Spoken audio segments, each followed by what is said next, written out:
देखो आमर ओडिशा रे गुड़ाए जो नेशनल हाईवे पे आमर गोटे पेंडिंग थिला जमती जदि मो जिलूर आरंभ करी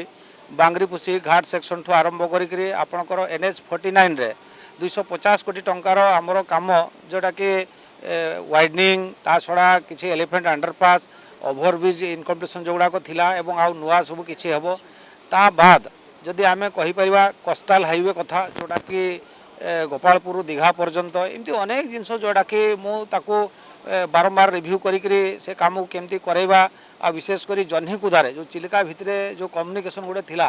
जो कटअप एरिया थिला सेठी भी मध्य जो करिवार आमर थिला प्रस्ताव थिला आमे चिलिका डेवलपमेंट अथॉरिटी सांगे भी बसथिलु NHI को एमती गोटे जॉइंट सब गोटे करैथिलु तो से सब विषय मु अप टू डेट कौन होईची से विषय मु तांकर गोटे रिव्यू करथिलु तो मोटामोटी भाव में मते लागुची जो आम गोटे गैप थिला राज्य सरकार और केंद्र सरकार भितर जो गोटे गैप थिला सेटा आज से गैप आउ देखा मिलबो नाही परस्पर सहयोग करी जमती आमे कहूचे राज्य एवं केंद्र उभय जो मिलित भाव जदि आमे चेष्टा करबा निश्चित भाव से काम आगेबो आ मु आशा रखी आउ तांकु मध्य गोटे टास्क देली जे विदिन 7 डेज या 15 डेज आपण माने गोटे आज मिनिट्स तैयारी करी आपण मानकर सजेशन कौन अच्छी जमती आमर गोटे अच्छी